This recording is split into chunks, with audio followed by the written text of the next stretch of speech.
Welcome to Satisfactory Update 5. My name is Nilaus and today we're going to talk about trains. So this is all about the trains. I know it's one of the things that a lot of people have been requesting that I touch upon in a guide, tutorial, showcase, and today is the day. Why have I waited so long? Well, because I feel that in order for me to do a proper job of introducing a topic, I need to make sure that I've built something satisfactory myself, and yeah, I'm pretty happy with my both my train setup, my base setup, all of this, what we're driving through here. And you can see trains are working their way through the system, and it's now time for me to showcase what I've done.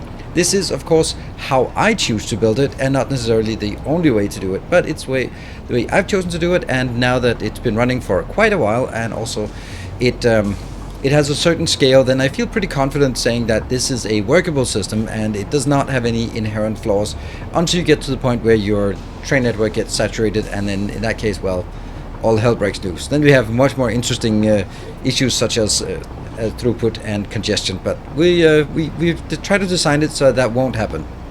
Now, I do have another video about train infrastructure, about how to do intersections such as this and pretty curves and all that stuff. So if you are looking at the basics of getting your first train line up and running, then I encourage you to check that one out. It's on the channel as well.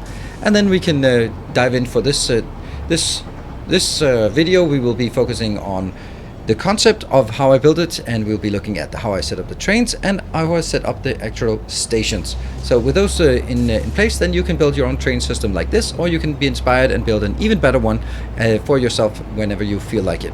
So we are now coming into our station. The first thing I want to note is that all of my trains here are 1-4 trains. That means 1 locomotive and 4 wagons. That's just how I build it.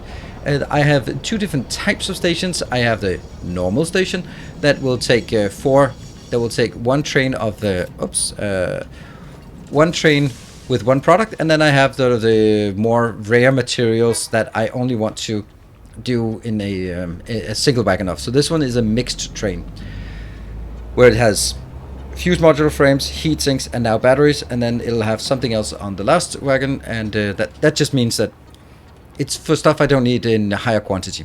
Alright, so let's have a look at this part. We are going to start with the concept so that you get a sense of what I'm trying to achieve before we dive into how I'm setting it up. What I want to achieve is that I want to make sure that I have as little congestion in the train network as possible. How I do that is by making sure that the trains don't go back and forth all the time, and they will only go back and forth when there is actually a need for it. And on top of that, I want to make sure that I don't need stackers, so that because they are train builds are gigantic in this game. So if I need stackers, then it's just going to take a monstrous amount of time. So I don't want stackers. So that's some of the basic principles. In order to achieve that, I have to make sure that I do, as you can see here, these are stations. This is my battery build. I can just go down here and then we can look at the battery build. It's amazing, it's awesome, and I want to do a video of it, but at first I wanted to do trains. Here we have stations. So I will always have one outbound station, in this case battery. Then I'll have inbound stations for each of the component materials: aluminium, sulfur, plastic, and copper.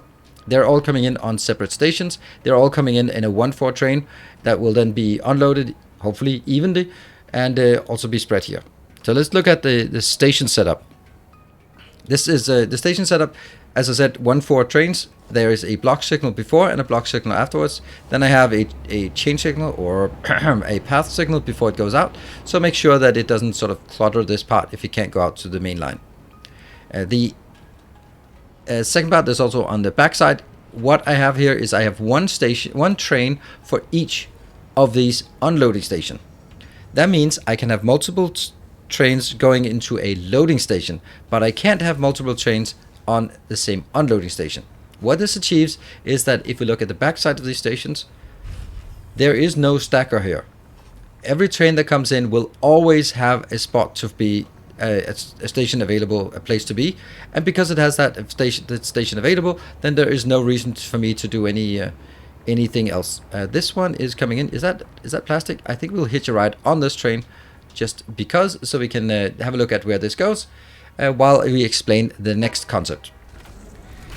So that means we have this. This means now we need to look at how do we set up the trains in order for this to work. What is this? Is this a plastic train? Oh, it's brilliant. And what we are also seeing, and we could also see that in the beginning, but it bears mentioning, is that my design here is a global main line of the train. This is my main line. It'll also go up there. That's also a main line. And then all of my stations will be branches off the main line. I will not, or at least I'll try not to, having branches off branches. But everything will go onto the main line, and then it'll go anywhere. The reason for that is, instead of making point-to-point network, is that at any given time, then when I build the next station anywhere, if I build one out here, all I need to do is hook the train up to the station, and then I know that there will be a path on the main network, on the main train network to wherever it wants to pick up or deliver. Instead of sort of going like, oh, is this a new location? Is that hooked up to the other things? No, there's only one setup, and they are going on this main line. Specifically because they are going on the main line, then it's important for me to make sure that they do not drive more than they absolutely need. So this one drives when it's empty, and then it goes up here to our beautiful plastic build that we built, that you can also see a video of on my channel, obviously. Let's look at how I set up the train here. So first of all, I call it the name. I call it, this is the plastic train going to battery. Then I can sort of filter it when I look through all the trains on figuring out what, first of all, what the train is carrying, and then where it's going. If I look at the edit train schedule, then we look at the plastic here. This is a pickup location. I will say always use this freight wagon is fully loaded / unloaded, because that means if it comes in here, if it is empty, then it will wait until it's fully loaded, which I hope it would be. Why is it not doing that? Don't do debugging. In any case, what we're going to do is continue to look at this part. We are in here for the plastic. It will be basically saying it must be fully loaded or waiting 600 seconds. That's 10 minutes. So if it can't load, it'll wait up to 10 minutes before it leaves again. But on the loading station, the way I designed it and the way it must work is that when it comes to a station, it must be able to load. And if it can't do that, then in this case, it is a sign for me to know that the plastic is insufficient production of plastic. When I look at the unloading location, I also do the freight wagon is fully loaded, unloaded. It must be fully unloaded before it leaves again. And this is the one where I'm going to rely more on the 10-minute wait time, because in a stable situation, all of the trains will be stuck at the unloading station, trying to unload or basically waiting for an unload or the 10 minutes to pass, so that they don't go into the network again afterwards. I'm just going to wait for this station here to complete, and then we can head on back and get to the next location. Right, here we are with Sulfur instead. So I chose another train because this didn't have the issues of low production. So we chose this one. This is the Sulfur train coming in at the Sulfur loading location. This is a very simple location. Just take from a sulfur mine and just put it on here. I think that will be useful both for my batteries. Obviously, that's where we're using it, but also for eventually for sulfuric acid for nuclear power. So that's where we go. We come in here with an empty train and get a full load out here that we can then go back to the original or to our destination location. This is basically sort of the essence of it. The reason why it works is sort of comprised of a number of different things. The fact that I have a main line so that I can build any train station anywhere, and it will hook up to, and it will be available anywhere. That means when I build a new station, I build all the input materials, and as long as I have an outbound material somewhere on the train network, I know that I can just put a train in, and then it will automatically go back and forth. So that makes it easy for me to put up more train schedules, because I don't need to build very many new additional train lines. The second thing that makes it work is that I want to minimize the amount of time it spends in the network. Thereby I can use a main train line.